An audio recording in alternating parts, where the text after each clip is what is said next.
Joe Biden's campaign strategy in 2024 is really puzzling. He has not been running to the middle. He has not been trying to unite the country. Joe Biden's campaign strategy is apparently now completely banking on people believing that Joe Biden is a sympathetic elderly man who cares about people like you. It's a weird strategy, but you have to understand why Joe Biden is employing it. And to understand that, you have to understand the changing nature of the way that Americans view the candidates in this election and the way that the American people view the two political parties. So basically, when it comes to presidential elections since 2008, there have basically been three types of elections. There have been unity elections, elections where the referendum was really about unity. Are we going to come together as a country? What's the kind of person who can unify us? Revolution elections, where it was, let's overturn what has previously been and let's completely revamp the system. And cares about me elections. Elections in which it is the level of how much compassion the candidate supposedly has for you that is going to decide the election. So, as examples of these three types, unity elections would be like 2008. So Barack Obama campaigns as, I am the great unifier. I'm not black, not white, no red America, there's no blue America, there's just America. And that was a unity election. We would all come together. We would end our racial conflagrations by electing a half-black president who in his very personage embodied the American dream. That was the 2008 election. And then weirdly enough, that was also the 2020 election. The 2020 election took place in the middle of massive riots, in the middle of huge controversy about COVID. And so the question was for the American people, who can bring us together? Who can restore some sense of calm, tranquility, social fabric? And people opted for Joe Biden in that election, mainly because Donald Trump seemed to be incredibly volatile. So 2008 and 2020 were about calm and unity. That's not what emerged from them. That's what the American people were thinking in 2008 and 2020. A revolution election is like 2016, where the American people are just deeply unhappy with the way that the country is going. And so they want a revolution. And the revolution was Donald Trump. And then you have the cares about me election. The cares about me election, there really have not been that many of these in American history, where it was the candidate who was perceived as most caring who won.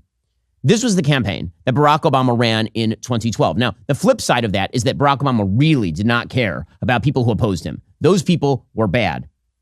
But he believed that he had a coalition of people who had great personal, emotional connection with him, and he would drive to victory on that basis. So if you're Joe Biden, what kind of election do you want 2024 to be? Now, it's very difficult for Joe Biden to run on unity because he has not unified the country. He's now been president. It was easy for him to run on a unity platform in 2020 when he was basically a doddering elderly man. And in this corner was Orange Hulk, who was just running around shouting and doing things. But what happens when Joe Biden has been president for 3 years? And not only is the country not unified, things are way worse than when he took over on pretty much every metric. He can't run a unity election. He also can't run a revolution election. He's not Bernie Sanders. He was elected to be a moderate. And not only that, how do you run a revolution election against yourself? Revolution elections are typically won by the non-incumbent party because you have to be overturning something. And so that leaves Joe Biden with one kind of election and one kind of election only that he can run. And that is a compassion election, an election about who cares more about people like you. And you can see this in Joe Biden's tactics over the last few weeks. Pretty much everything that Joe Biden has done is geared toward this particular line, that he cares about people like you. And I'll show you the evidence of that in a moment. But I first want to explain why this is a failing strategy for Joe Biden. So again, to understand that, you have to understand the nature of the past few American elections. So if you look, for example, at the 2012 election, this is the election that Joe Biden clearly wants to copy. You had an incumbent president who won by a large number of votes in 2008, Barack Obama. And then in 2012, he won re-election despite losing 5 million votes in the popular vote. And the question is how he won. It wasn't on the basis of his policy. His policies were incredibly unpopular, actually, at the time. It turns out that by all of the available exit polling, Barack Obama beat Mitt Romney in 2012 on one metric and one metric alone. Who cares more about people like you? This is from the ABC News exit polling in 2012. Quote, notably, across 3 of the 4 most important candidate qualities offered to voters, Romney won by 13 percentage points among voters who prioritized a candidate who shares my values, by 23 points among those focused on a strong leader, by 9 points among those who cared most about the candidate with a vision for the future. But the one attribute that Obama won, the candidate who cares about people like me, he beat Romney not by 9 or 13 or 23 points, but by a whopping 63 points. That is why Barack Obama won the election in 2012. It is because Mitt Romney was perceived as a stiff. He was perceived as a Wall Street, Bain Capital, hoity-toity white guy who didn't believe in the middle class, who didn't understand blue-collar people, and all of the rest. And so Barack Obama won on that metric by 63 points. And he was able to drag himself over the finish line because of that. So 2012 was a cares about people like me election. Then you had 2016. We'll get to more on this in just one moment. First, in America, we are incredibly fortunate to have brave men and women who volunteer to serve in the military. They dedicated their lives to protecting our freedom and ensuring our nation's security. These men and women voluntarily put their lives on the line for us. But when their service ends, transitioning to civilian life can be rough, especially given the current economic climate. That's why Pure Talk proudly supports America's Warrior Partnership. Since 2014, America's Warrior Partnership has worked with tens of thousands of veterans in its quest to stop veteran suicide and help veterans and their families live the purposeful lives they deserve. And you can join the fight. New customers who switch to Pure Talk can make a one-time donation matched dollar for dollar by Pure Talk or round up their initial order at checkout. If you're already a Pure Talk customer, you can also make recurring donations by rounding up your monthly bill. Pure Talk saves the average family over $900 per year. How about we give some of that savings back to our nation's veterans who gave their lives to protect us? Go to puretalk.com/Shapiro to make that switch today. Choose a wireless company that shares your values and is half the price of Verizon, AT&T, or T-Mobile. Visit puretalk.com/Shapiro to upgrade your cell phone service to America's most dependable 5G network. That's puretalk.com/Shapiro. 2016 was a revolution election. How can you tell? Because the exit polling from the Washington Post in 2016 described candidate qualities, the difference between Donald Trump and Hillary Clinton. On 3 out of 4 qualities, Donald Trump lost. And on 1, he kicked her ass. On 3 of the qualities that he lost, has the right experience, Hillary, 90-7. Has good judgment, Hillary, 65-25. Cares about people like me, 57-34. What is the one quality where Donald Trump skunked Hillary Clinton in 2016, leading him to victory? Can bring needed change, 82-14. Right, that was a revolution election. People did not like what they had seen over the course of 8 years from Barack Obama, and they wanted a change. And Donald Trump was the change candidate. Move forward to 2020. Now you look at those same candidate qualities. And what you see is an interesting split. So there are 2 qualities where Trump actually beats Biden. And then there are 2 qualities where Biden beats Trump. The qualities where Biden beat Trump in 2020 were can unite the country, 75-24, and has good judgment, 68-26. Donald Trump won on 2 categories. Is a strong leader, 72-28, and cares about people like me, believe it or not, 50-49. Now that is a sea change for the Republican Party. The thing that Donald Trump has done better than any Republican candidate in living memory is he has made a significant slice of the electorate believe that he cares about people like them. And here I'm speaking predominantly of blue-collar white Americans. A huge percentage of the electorate believes the Democratic Party has abandoned them, and Donald Trump makes them feel connected to him. And that is because he connects with them on an emotional level. If you watch Donald Trump actually do events, he is connecting with people on a one-to-one level. And also, he speaks the language that they speak. It's been said for almost a dozen years at this point, but Donald Trump speaks like your uncle at the bar. And that connects with people in a way that certainly Mitt Romney could not. In 2020, that wasn't enough because, again, there was so much chaos that the American people believed that the qualities of can unite the country and has good judgment were more important than is a strong leader and cares about people like me. So the question becomes, what about 2024? Well, now Joe Biden has no choice because even the qualities where he was leading Donald Trump, he is now losing. Again, go back to those 4 qualities. Can unite the country, is a strong leader, cares about people like me, and has good judgment. Joe Biden has failed signally in the 2 categories that he was winning, can unite the country and has good judgment. He is getting skunked in those categories, or at least he has fallen off dramatically in those categories. So if you look at a Gallup poll, April 2024, again, on qualities that you want in a president, there were 5 qualities that were polled. Can effectively manage the government, Trump, 49-39. Displays good judgment in a crisis, Trump, 45-40. Now look at that swivel. Look at that swivel. The exit polling in 2020 from CNN had Joe Biden leading Donald Trump in the category of has good judgment, 68-26. That is, for those counting at home, a 42-point advantage on the question. According to Gallup, displays good judgment in a crisis, Trump is now leading 45-40. That is a 47-point swing in favor of Donald Trump because Joe Biden is such a crappy president. Is a strong and decisive leader, Trump, 57-38. He's led that consistently. cares about the needs of people like you. Even according to Gallup, April 2024, Joe Biden leads, but only very slightly, 48-42. But that's the only quality where he leads. The other quality of is likable, 57-37 Biden. That's not really important in an election anymore because Joe Biden isn't particularly likable. It's just that nobody likes either of these guys in terms of like they're a likable human being. Because Donald Trump has closed the gap on the cares about people like me argument, and because Joe Biden has failed so signally on every other aspect of the presidenting, Joe Biden has a serious, serious problem here. Morning Consult did a fascinating study of shifts in perceptions of the two political parties on questions of cares about people like me from 2016 to 2023, which is the Trump era. In 2016, 43% of Americans believed that the Democratic Party cares about people like me. By 2023, that number was 41%. So they basically were stagnant or a little down. On the question of whether the Democratic Party cares about middle-class Americans, in 2016, 47% of Americans said the Democratic Party cares about people in the middle class. That number is now 46%. So the Democratic Party is stagnant. Now look at the action on the Republican side of the aisle on this one. Republican Party cares about people like me. In 2016, only 30% of Americans said yes. In 2023, that number was 39%. 39%. So that went from a 13-point gap on Democratic Party cares about people like me versus Republican Party to a 2-point gap on which party cares about people like me. That is all Donald Trump. That is a Donald Trump move. Okay, now, as to the question of caring about middle-class Americans, in 2016, the Republican Party, only 33% of Americans said the Republican Party cared about middle-class Americans. By 2023, that number is now 42%.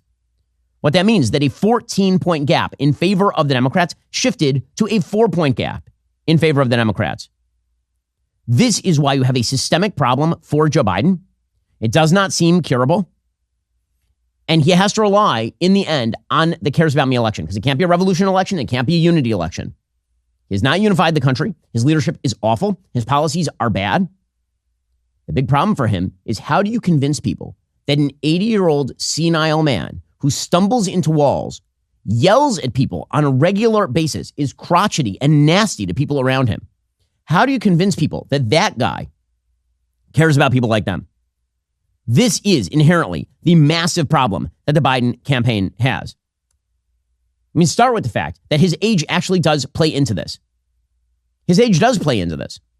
The reason that his age plays into this is because, again, when you think of sympathetic people, people who care about people like you tend not to think of people in the early stages of Alzheimer's. Does anyone look at Joe Biden and think he cares about people like me? Even when Joe Biden is trying to do the routine that he was much better at 20 years ago, the hand-holding, the sympathy. I mean, how much of media coverage about Joe Biden has been, well, this is a man who knows what it's like to suffer. And he's suffered just like you've suffered. But the problem is that how many times can you drag out Beau Biden's story in the wrong context before you stop looking sympathetic and you start looking manipulative? And that's Joe Biden. Joe Biden's constant state of confusion makes it impossible for people to believe that he is a deeply sympathetic person to their concerns and needs, capable of carrying out the work they want done on their behalf. That's why every clip of Joe Biden looking confused is terrible for him. And here he was yesterday, looking extremely confused. Okay, next. Do I ask the next question as well? What was my question? Sir, your question was Haiti. Can the United States and Kenya or the nations collectively break the backs of this coordinated militia that has the grips of the nation? That nation. Yes. Okay, he doesn't even know, like, he looks what's going on because he doesn't know what is going on. In fact, he knows so little of what's going on that even Jill Biden, who is his designated caretaker, leading him from place to place, even she is getting impatient with having to try to figure out where to lead the old man.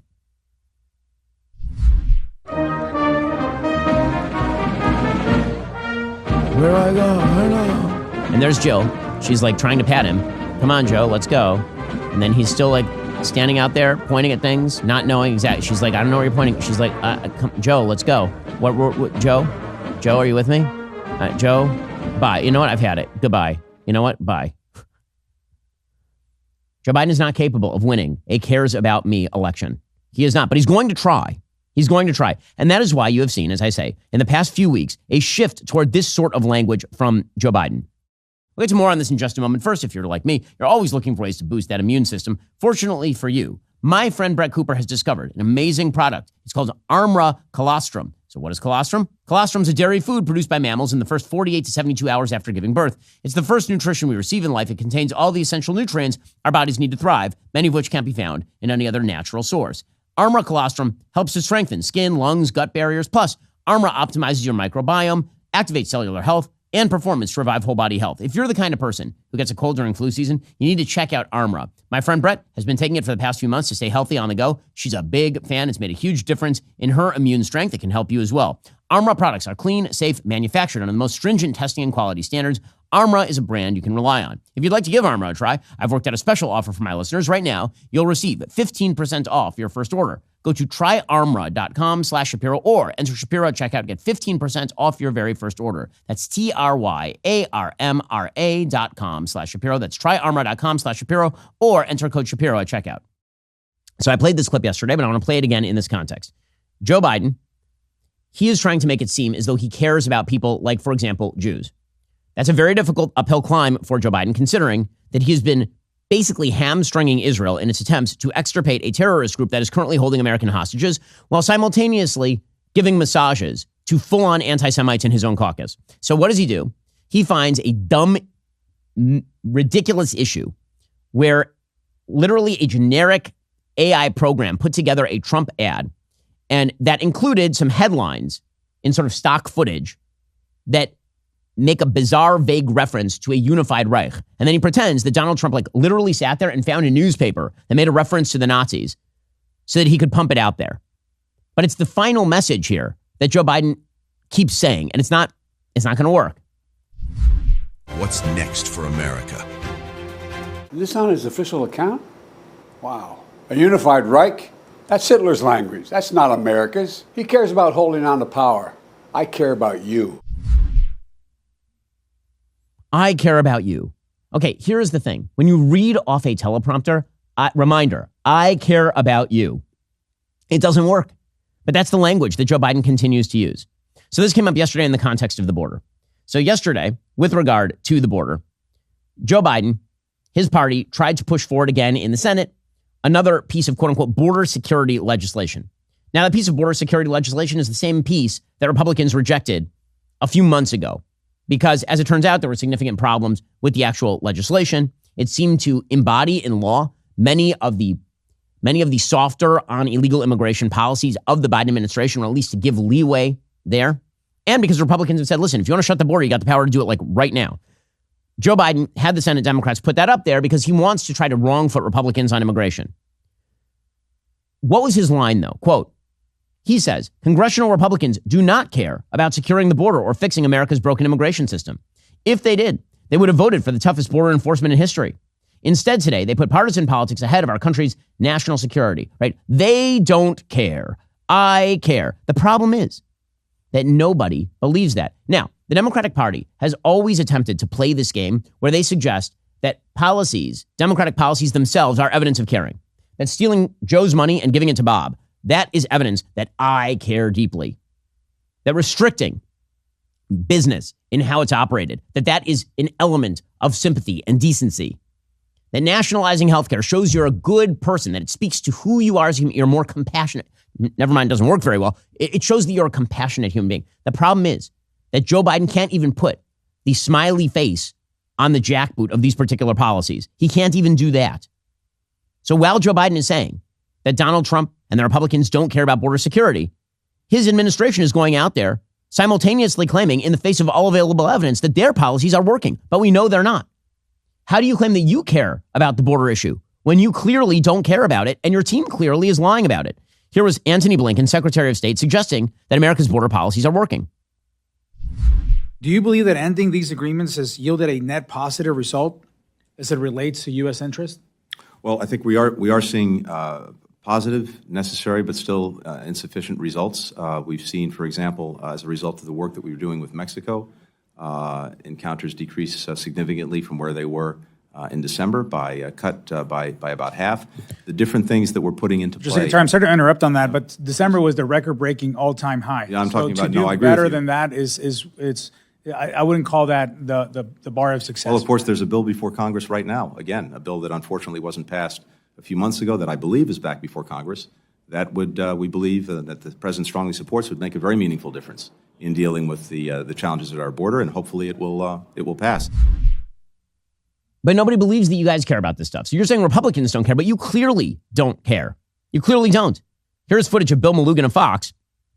He does an amazing job over at Fox News, encountering people at the border from a variety of nationalities. This is under Joe Biden. Where are you guys from? What country? Pakistan. Pakistan. India. India. Where are you from? Turkey. Turkey? Yeah. Turkey. Okay. India. India. Where are you guys from? Turkey. Turkey. Turkey? Where are you guys from? China. China. Ecuador. Ecuador? Where are you guys from? India. India. India. Sagar Baba. India. Iran. You're all from Iran. Why'd you come? No freedom. No freedom? Yes, in Iran. Iran is a dangerous country. No freedom for speak, for writing, for singing, for thinking. No one believes Democrats are taking this seriously because they very clearly are not. In fact, yesterday, there was a bill that was brought up in the House of Representatives to repeal a Washington, D.C. law that would allow non-citizens to vote in local elections. A majority of Democrats voted to allow non-citizens to vote in Washington, D.C. elections. And then you expect the American people to believe that you guys care deeply about illegal immigration? You literally are trying to give them the vote in Washington, D.C. That's crazy.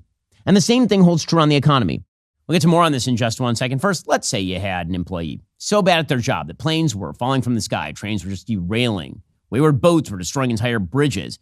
The dude takes off for several months on paternity leave and you don't notice for several months. At that point, a wise person might think of looking at ZipRecruiter for a replacement. ZipRecruiter finds qualified candidates fast. And right now, you can try it for free at ZipRecruiter.com/dailywire. Once you review ZipRecruiter's list of the most qualified candidates for your job, you can easily invite your top choices to apply to encourage them to apply sooner. Amp up your hiring performance with ZipRecruiter and find the best talent fast. Just head on over to ZipRecruiter.com/dailywire and try it for free. Again, that's ZipRecruiter.com/dailywire. ZipRecruiter is indeed the smartest way to hire. We've been using it here at Daily Wire for literally years ourselves to upgrade our employee base, to find great new employees. It is quick, it is efficient, it saves you time, and it gets you the best employees fast, like before anybody else. Go check them out right now at ZipRecruiter.com/dailywire to beat everybody else to that employment punch. ZipRecruiter.com/dailywire and try it out for free. So Joe Biden and company, they keep claiming that they are sympathetic to the American people on the economy. And then they keep saying to the American people that the American people have it wrong. And they're stupid. They don't understand just how good they have it. That doesn't seem like a very sympathetic and caring perspective. And when you combine that non-sympathy with crappy policy, it turns out people don't like it very much. In fact, according to Axios, the share of U.S. adults who say they are doing at least okay financially has been in a state of steep decline if you are a parent living with children under the age of 18 in the United States. If you don't have kids, then basically 75% of you think that you're doing okay. If you do have kids under the age of 18, it has dropped dramatically. It is down 11 points from 2021. In 2021, there's 75% of parents with kids under age of 18 who said they were doing okay financially. That is down to 64%. And it's down to 64% because of Joe Biden's policies. In fact, more than half of Americans now think the United States is in a recession. So the Democratic Party policy has been to tell them that they're wrong, that they've just got it wrong. A new poll conducted by Harris for The Guardian shows that 70% of Americans say cost of living is their biggest economic concern, followed by inflation at 68%. 2/3 of Americans, including 65% of Democrats, report it's difficult to be happy about positive economic news when they feel financially squeezed each month. 55% of Americans believe the U.S. economy is shrinking this year rather than growing. And they say, well, that's not true. But here's the thing. If your wage stagnated versus the prices that you are paying, for you, it is a recession. It doesn't matter what the GDP stat says. If you are earning less money against what you are paying every month in bills, it feels like a recession to you. And so the Democrats can't run this as a cares election. First of all, who cares more is not really on the table because neither party has a monopoly on this issue. The vast majority of Americans do not believe that either Trump or Biden care deeply about them. So it's not going to be a referendum on that issue. But number two, how do you claim that you are the party of caring when the vast majority of Americans are not happy with the situation and your strategy is to run out people to appeal to your radical base? In the middle of all of this, the Democratic Party continues to double and triple down on all of the measures that make things more expensive. So John Kerry, who until 5 seconds ago was the climate envoy for the Biden administration, he continues to push this idea that we're going to transition away from fossil fuels. Yet tell it to the guy who can't afford the electric car, which is nearly all Americans. Here is John Kerry saying that we have to transition from fossil fuels. And this was his message when he was working for Joe Biden. So you can make the argument, okay, we've made a lot of progress between now and when we did Paris. And with Dubai, we have made it crystal clear what the mandate is. Dubai said, almost 200 nations, we have to transition away from fossil fuel so as to achieve net zero 2050, accelerating in this decade in a way that is fair and orderly and equitable according to the science. Again, if that is your pitch to the American people, good luck to you. And it's also very difficult to look like you care about the American people when you keep catering to the nut jobs. This administration and its allies continue to cater to the nut jobs. These campus protesters are not popular with Americans. They are spoiled brats or radical Islamists or both. And everybody knows it.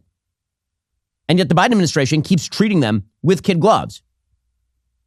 So yesterday, a bunch of university presidents were called to the Hill to talk about anti-Semitism on campus because there are students who are Jewish, who have been harassed, who have been barred from walking across particular areas of campus, for example. And these university presidents continued to make excuses for their inability or unwillingness to enforce Title VI of the Civil Rights Act with regard to Jews, perfectly willing to enforce it against white people on behalf of minorities, not willing to enforce it against minorities on behalf of Jews. Again, I have serious problems with Title VI of the Civil Rights Act. I think it's quite violative of First Amendment freedoms. With that said, it is the law, and Democrats on campus only apply it in one direction. These students at institutions of higher education, which are churning out good little left-wing apparatchiks, they continue to be a joke. Yesterday at Harvard, a bunch of students walked out of their own graduation. Why?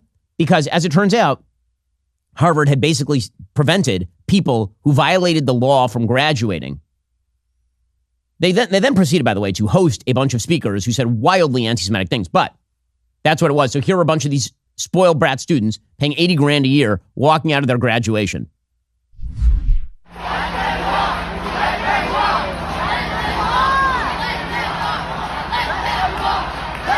And they're chanting, let them walk, after violating the law. So that's how it was at Harvard. Meanwhile, over at UCLA, my alma mater, both of these places are my alma mater, actually, so I have a lot of experience on these particular campuses. Over at UCLA, pro-Hamas protesters took over Dodd Hall, and they were shoving reporters down the stairs. Here's what that looked like. Stop touching my stuff. Stop touching my stuff. Neo-Nazi. Stop pushing me down the stairs. Stop pushing me. And calling people a neo-Nazi for opposing them. Stop pushing me. Stop pushing me. Stop pushing me.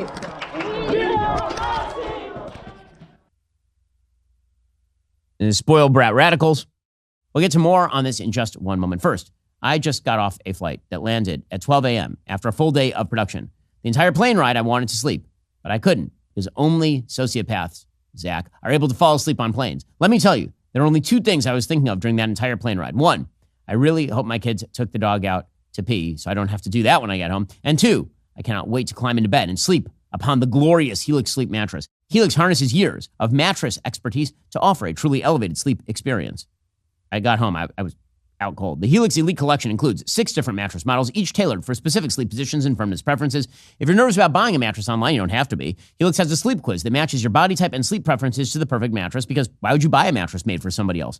I took that Helix quiz. I was matched with a firm but breathable mattress. I love it. My wife loves it. We are big Helix fans at the Shapiro house. Helix has a 10-year warranty. You can try it out for 100 nights risk-free. They'll even pick it up for you if you don't love it, but you're going to love it. Helix's financing options, flexible payment plans make it so a great night's sleep is never far away. And right now, they're offering up to 30% off all mattress orders, plus 2 free pillows for my listeners. Just head on over to helixsleep.com/Ben. It's their best offer yet. It's not going to last long. helixsleep.com/Ben. With Helix, better sleep starts right now. Meanwhile, UCLA faculty member, people who are being paid by the American taxpayer, particularly in California. They are whining about the lack of food and water at the encampment that they set up themselves because they're a joke. Part of their justification is that it is a so-called illegal or unpermitted, what's the adjective? Unlawful. It's an unlawful assembly. And apparently Michael Beck came and delivered that message earlier. But here's the thing. Even if this is unlawful, which I, of course, don't think it is, and that will be adjudicated legally, you cannot deny people food and water in an effort to get them to do something against their will, because they say, oh, they're free to leave if they're hungry. You cannot use a mechanism of torture to make people do something against their will.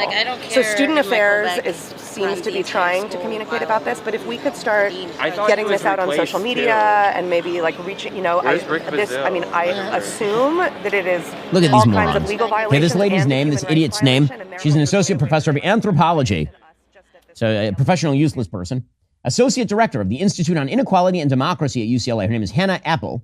And she complains that Student Affairs is torturing protesters because they won't ship in food and water to the protesters. You think the American people like this sort of stuff? You think this is what the American people like?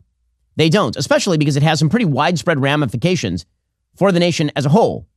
This entire philosophy of radical DEI crap is something Americans do not like. In a groundbreaking piece from Aaron Siberium over at the Free Beacon, he points out how UCLA Medical School, which is my wife's alma mater actually, is now churning out so-called doctors who do not pass basic skills tests because of diversity, equity, and inclusion.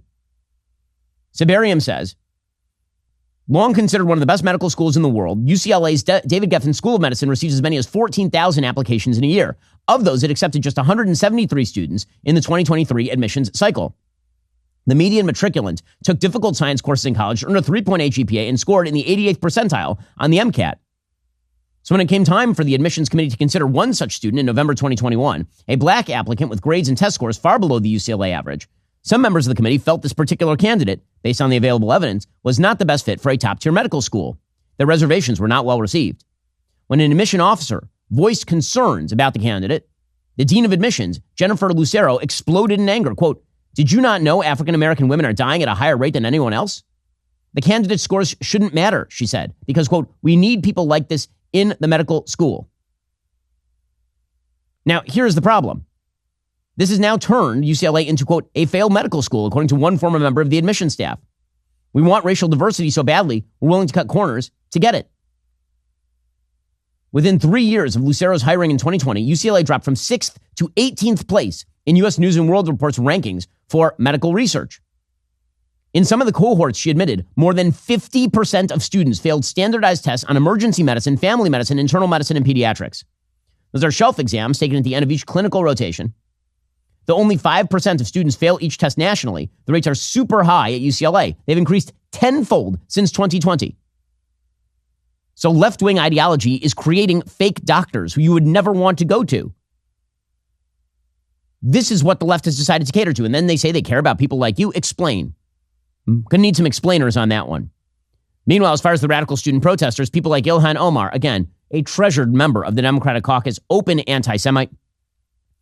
She spent yesterday berating the Chancellor of UCLA. Why? Despite the fact the Chancellor of UCLA has been basically giving foot massages to the protesters. She's very angry because counter-protesters showed up and showed footage of October 7th to the protesters. She says that's bad. You could have prevented this by protecting the diverse groups of pro-Palestinian students that were peacefully gathered on campus to share meals, stand in solidarity against a brutal genocide. You could have prevented this by protecting these students' First Amendment right to assemble. You could have prevented this when you learned about rats being released into the encampment.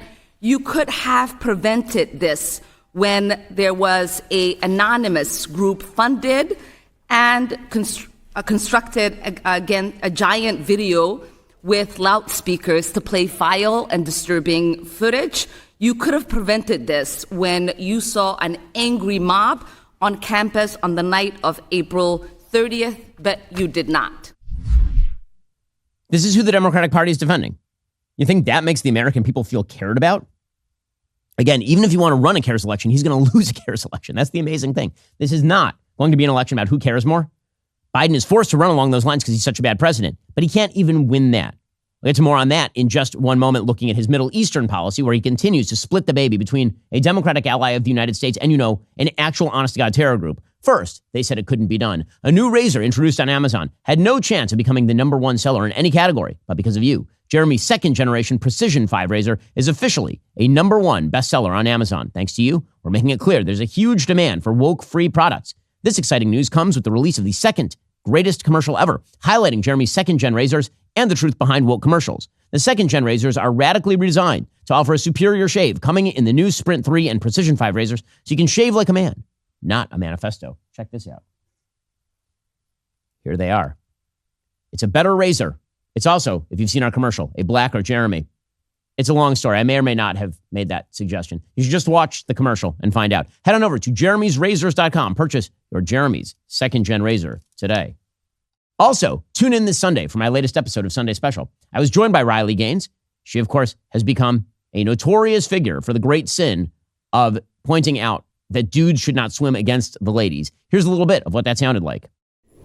I remember when I testified before the Senate, Senator Cory Booker came up to me before. He sits down, he says, "Hey, I played football at Stanford. I'm in full agreement. This is crazy. I'm an athlete. I know what you're talking about here." And then gets on the other side of the table and starts grilling me.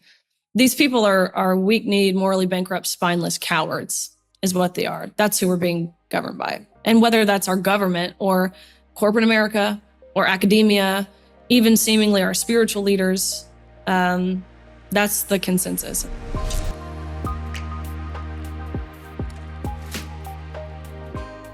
Be sure to check it out this Sunday.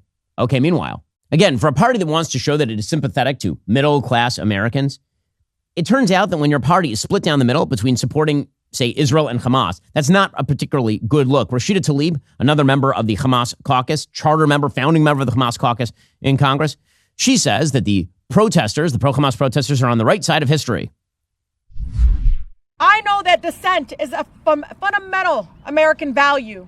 Can you imagine the attacks on dissent in our country? It continues to happen, but imagine that we just wipe it off. I know from the civil rights movement to the Vietnam War to the end of apartheid in South Africa to the movement for Black lives, our country has a long history of students leading nonviolent civil disobedience and demanding change in our country. Students have been on the right side of history time and time again. It is utterly disgraceful that university administrators and government officials are sending, again, militarized police forces to stop students from exercising their First Amendment right. How much does this appeal to middle-class Americans? How much does this appeal to the normies? The answer is not at all. So much so that Hakeem Jeffries, the House Minority Leader, he has to walk out there and pretend that his own party isn't radically divided over these issues. Here he was yesterday. The divide is overstated. The Republicans have repeatedly tried to make Israel a partisan political issue and divide Democrats, and they have failed. Republicans have. Oh, weird. They have failed. Okay, well, if they've failed, then I'm going to need an explanation on how, because it's Democrats who have divided themselves on this. Again, it's Democrats who have taken these radical positions that are at odds with the American people and then declared themselves the compassionate ones, and it doesn't work. Best evidence of this, yesterday, Ted Cruz, not necessarily known publicly as Captain Compassion. It's not really his brand. But Senator Cruz from Texas, he was grilling a Biden judicial nominee. Her name is Sarah Netburn. She is being, the Biden administration attempting to elevate her, nominate her for a higher position. It turns out that in her job as a judge, she decided that it would be an amazing idea to place a 6'2" dude who is in a female prison because he claimed he was a woman. Here's how the exchange went. Who seems more compassionate and sympathetic here? Senator Cruz, not exactly famous for being Captain Sympathy, or the Biden administration's nominee? Did this individual have male genitalia? Yes. So you took a 6'2" serial child with male genitalia, and he said, I'd like to be in a women's prison. And your answer was, that sounds great to me. Let me ask you something. The other women in that prison, do they have any rights? Is that a question you're yes, asking me? the other women in that prison, do they have any rights? Of course. Do they have the right not to have a 6'2" man who is a repeat serial put in as their cellmate? Senator Cruz, I considered the facts presented to me, and I reached a decision based on what the law I asked you a question. Do they have a right not to have a 6'2" man who is a serial put in as their cellmate? Do those women have a right to that? Every person who's incarcerated has the right to be safe in their space. But you didn't think so. You didn't think so. Again, if this is the way the Democratic Party chooses to run, good luck to them. Their policies are not compassionate. Their policies are damaging. They are not compassionate. They're compassionate to a small sliver of the electorate, and they are deeply non-compassionate to a huge, giant chunk of the electorate. And this is why Donald Trump is holding rallies in the Bronx where thousands of people are showing up. Yesterday, Donald Trump, he's relegated to basically campaigning in New York because of this dumb court case surrounding Stormy Daniels. And yesterday, he held a rally in the Bronx. Several thousand people showed up in the Bronx to the consternation of much of the mainstream media. Hard to tell how many of these people are from the Bronx, especially, and how many are sort of coming in from Queens, but doesn't really matter. The fact is that the fact that Donald Trump can get this many bodies at a rally in the Bronx says something. Here was some footage of Donald Trump in New York City talking about radical left pro-crime policies. Now, for all the talk about Donald Trump not being sympathetic, guess what is a message that works in New York? People should not get pushed in front of subways. In recent years, we have also seen our city destroyed by bad radical left pro-crime policy that virtually everyone, Republican, Democrat, Independent, everyone, you all know it's a disaster. You know the names of these lunatic policies. No cash bail. Somebody kills somebody. Go out. No bail. Don't worry. Go out and kill a couple of more people. Defund our great police. Defund the police. Sanctuary cities. Release violent repeat offenders from jail. Joe Biden supports all of this insanity and much more, but millions of people across New York know it's crazy. So in the end, what Democrats are going to be forced to rely upon here, because Joe Biden can't win a sympathy election, they're going to be forced to rely on trying to scare you about Trump. That's it. They're just going to try and tell you that he's Orange Hitler and that his people are Nazi droogs. And here's Representative Dan Goldman, who's involved in the impeachment of Donald Trump. Here he is saying that Donald Trump is going to become, sure, Putler, a mix-up of Vladimir Putin and Adolf Hitler. He's running out of dictators to also Mao, also perhaps Stalin, also Pol Pot, but orange. And there's no question that Donald Trump has visions, as we saw from his video with the unified Reich, which was a completely knowing and intentional inclusion in that video. Let's be real here. He is paving the way to become a Vladimir Putin or to become an Adolf Hitler or a Kim Jong-un. That's what he wants to be. Good luck with this particular argument. Kathy Hochul went even further. She's talking about Trump and his rally in the Bronx. And she says he's bringing his clowns to the Bronx. Everybody who votes for Trump in New York is a clown. Again, there's nothing new about this in New York. Andrew Cuomo once suggested that anybody who voted Republican should basically leave the state. Here's Kathy Hochul, the inherited governor of New York. New York will never, ever support Donald Trump for president.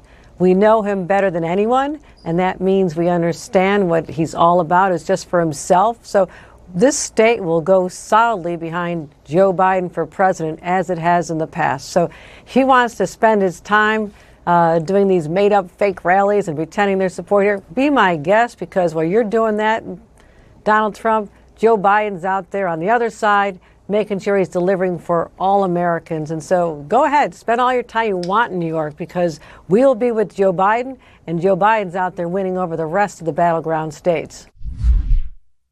Joe Biden is not winning any of the battleground states at current polling rate, nor will he, which is why Nate Silver came out yesterday and was like, dude, if you're still losing in August, you need to get out of the race. Nate Silver's taking a lot of slings and arrows for trying to be accurate about the status of this race. He says, if Biden is still struggling in August, he needs to consider stepping aside. It's not a great situation for D's either way, but you have to do due diligence on the question. It's an important election, obviously. It shouldn't be taboo to talk about. Democrats are not going to pull him. They're going to run this sucker directly into the ground.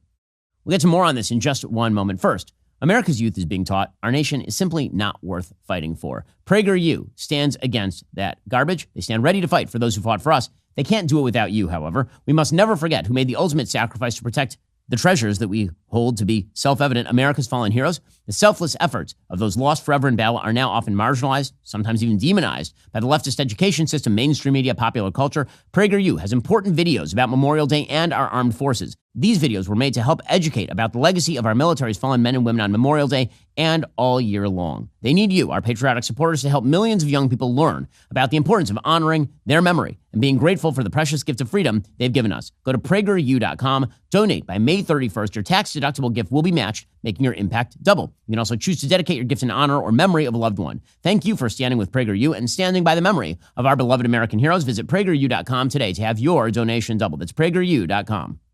Meanwhile, the Biden administration, which had set the predicate for all sorts of international ire against the state of Israel in its war to destroy a terrorist group currently holding American hostages, well, the shoe is about to drop. So today, the International Court of Justice, which is the dumb judicial organ of the dumb United Nations, all of these organizations are absolute trash, should be disbanded forthwith. When President Trump is reelected, God willing, he needs to pull the United States completely out of the United Nations, burn the building to the ground in New York, salt the earth, and build a hotel. It is a disgusting, despicable organization. There's nothing new. It's been like this for literally as long as I've been alive and much longer than that. Well, now the International Court of Justice, which is run by a Lebanese judge, has ordered Israel to halt its offensive in Rafah and ordered Israel to open the Rafah crossing, which is weird since Egypt has it closed. It's literally not possible for Israel to do that. The ICJ has suggested that it is not possible for Israel to evacuate Rafah. Israel has currently evacuated over 1 million Palestinians from Rafah. They've been undergoing operations in Rafah for weeks on end at this point. But now all of this gets sent to the UN Security Council. And then the question becomes whether the Biden administration is going to veto some sort of resolution attempting to force a ceasefire on Israel. And nobody knows the answer to that because Joe Biden doesn't know the answer to that because, again, his party is split between people who love Hamas and people who are lukewarm on Israel. That is where his party is. So, for example, Joe Biden can't even answer basic questions like whether Israel is using starvation as a weapon, which they clearly are not. According to the latest reports, food delivery through the crossings has provided a mean of 3,163 calories per person per day for Gazans. That is higher than the accepted humanitarian standard for daily calorie intake by 40%. So Israel has shipped in fat people calories into the Gaza Strip. 3,100 calories per day per person in the Gaza Strip, including for women, where like the recommended daily dosage for calories for women is well under 2,000. And yet Joe Biden still can't answer a basic question, like whether Israel is attempting to starve out Gaza, which clearly is not happening. And it's because of that the ICJ feels they can do what they did. It's why the ICC feels that they can prosecute Benjamin Netanyahu. By the way, the German government now says that if the ICC does issue an arrest warrant for the Israeli prime minister, Germany will effectuate the arrest warrant if, for example, Netanyahu ends up visiting Germany. Wouldn't be the first time Germans have had a good time arresting Jews. In any case, here is Joe Biden failing to answer basic questions. I do very briefly have a question on whether the United States has any evidence at all that would substantiate the ICC prosecutors' specific allegations against Israeli leaders that they are using starvation as a tactic of war in Gaza, or exculpatory evidence for that matter, and if you would commit to releasing that information before any potential issuance of ICC arrest warrants. Look, we made my position known on ICC. You guys never keep the deal, but that's okay. We've made our position clear on the ICC. We don't recognize the jurisdiction, the ICC, the way it's being exercised, and it's that simple. We don't think there's an equivalence between what Israel did and what Hamas did.